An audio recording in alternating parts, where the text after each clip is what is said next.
There we go.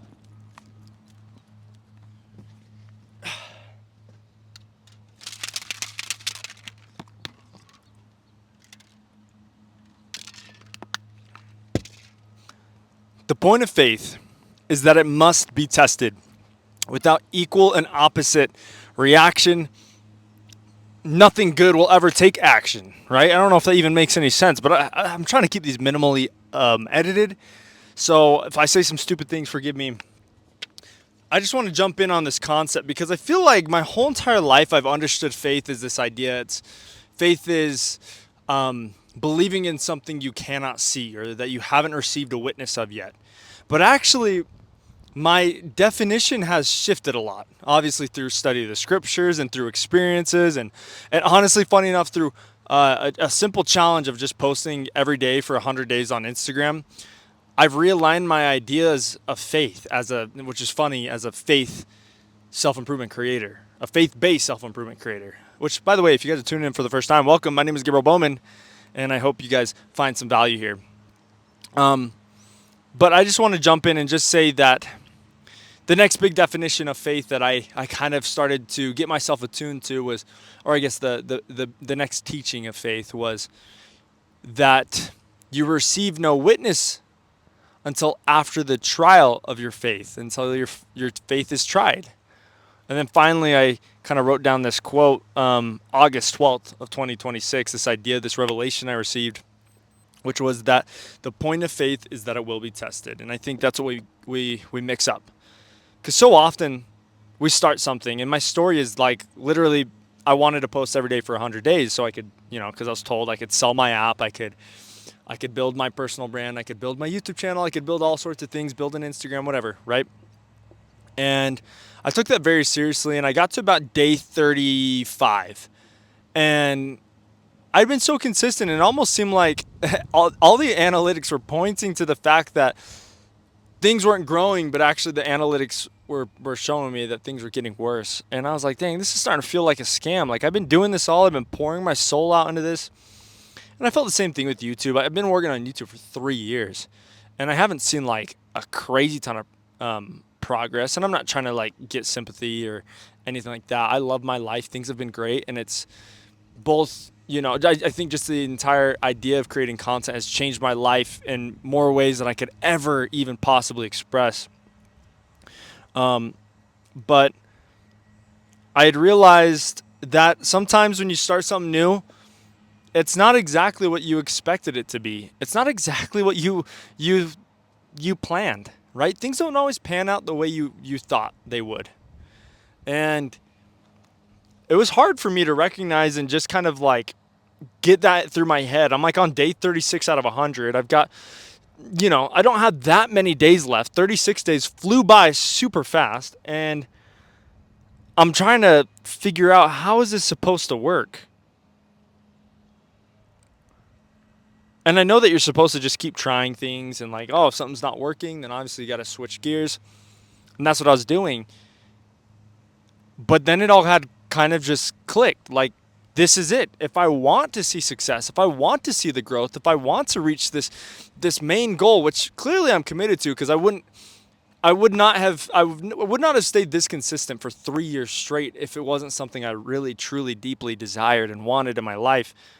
But if I want these things, I got to go through the trial. I got to let God teach me the hard way, which is not easy, clearly. It's not easy. And you guys probably know exactly what I'm talking about. I wrote that until the adversary gets you to your lowest on the pursuit of your focus, or unless you still stand after hell lets loose and you are left to wonder, you will see no results.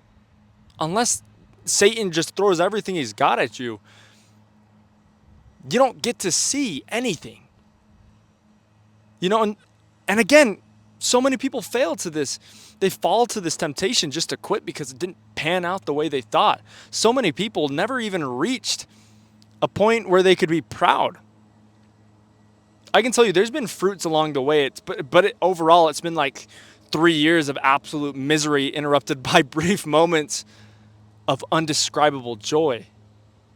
And it's a very spiritual thing to me, which is why I haven't quit. It's like when an idea's been planted in your mind, you only know that it's from God. Like, God wouldn't have given me these ideas if they weren't something he wanted me to do. If it wasn't aligned with my purpose here on this earth. Like, why?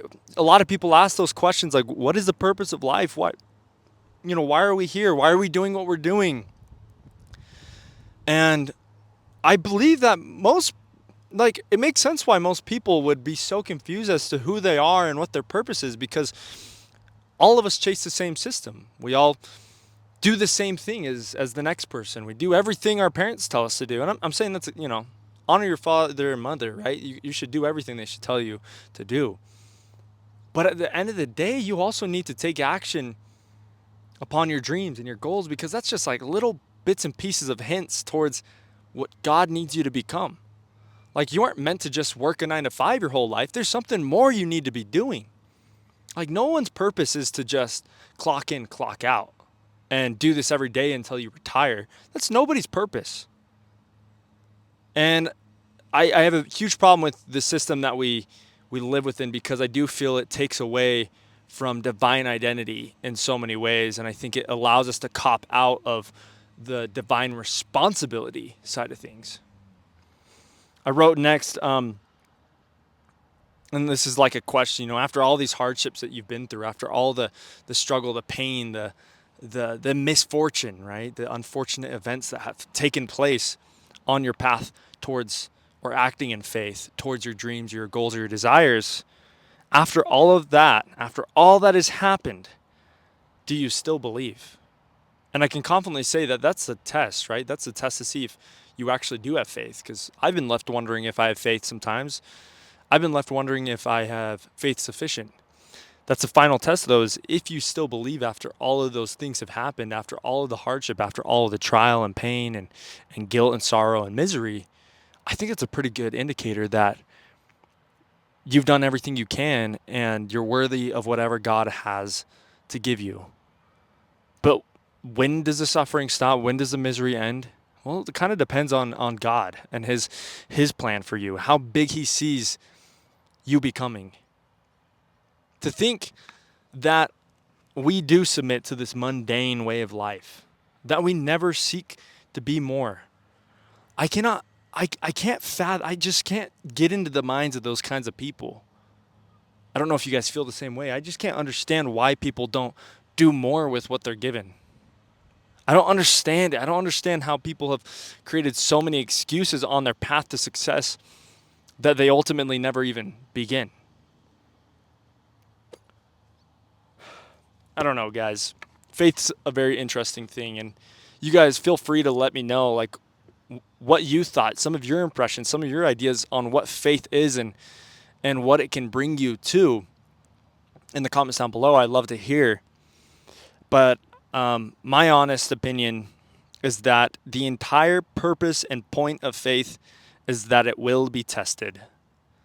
And I feel very strongly about that. I know that if you guys take that chance, if you guys put forth the risk, or I guess the what am I trying to get at? Put forth the effort, and you take the risk, and you repetitively get back up every time you get knocked over. I promise you, you will get there. I saw it in the comments of my short I just posted it. Someone said that the path of failure and the path of success are the exact same path. Just one's an easier way out. And that's, I don't know, nothing could ever hit any harder. I don't say any of this to discourage you guys. I say it to encourage you guys to push forward, because there is more that you can become, and there is a life of peace once you get a little bit further. There is a life of peace, and God wants you to reach that point. You just have to put in the faith, and you have to put in the work, and you have to trust that God always has your best interest in mind, despite the hardship you may face. Life is complex. We'll never understand why a lot of things happen. I just want to close by saying one last thing. My daughter is going to be born next month, which is crazy. It's the weirdest feeling ever. It's my first child. I'm 25 years old. A lot of people say that's young, but I say I'm just accepting the responsibility God has given me. You can see maybe I don't know if you can see it. There's a car seat in there. We finally put it in. We're getting ready. And it's a weird feeling. But just like I was saying, for faith to work, there has to be opposition. There has to be an equal and opposite reaction. It's the same exact thing. I've got such a great thing happening in my life, but there's been insane opposition. Where there's been life, there's also been the threat of death. I've seen I saw another content creator kind of in my space recently pass away to a car accident. Dude was 27 years old. He just barely got married, and I just think we're not guaranteed tomorrow. We're not guaranteed, anything. Nothing is guaranteed. All that is guaranteed, or all that we have, is this time right now to make a difference and to become someone more. I also had the threat of a family member who went through some health struggles, and that was really hard. And one day I'll talk more on this when this family member is like completely out of it. But I can't say positively that things are looking up. Things are looking really good. But for a while, there's a lot of uncertainty, and I think when you feel that the answer is quite conclusive and not in the positive way, it can leave you to question, and you only are left to ask, like, God, why are you doing this to me? What am I supposed to get out of this? And then you consider the worst case scenario always, and then you have to recognize, and more importantly, you have to accept that this is life, and life's eternal. We're looking at a small glimpse of what life is really about. And I trust in everything that God has in place for you guys, and for me, and for my wife and my daughter, and for your guys' families and your futures. And I promise you, if you stay strong and trust that faith is taking you somewhere and that God has a plan for you, you will see great miracles. Love you guys. My name is Gabriel Bowman. And if you guys enjoyed this video, please like, comment, and subscribe, and hit that bell icon so you don't miss any of my future videos. I'm going to be posting a lot of raw videos like this every single day, hopefully, if I can. With the baby being born, we never know.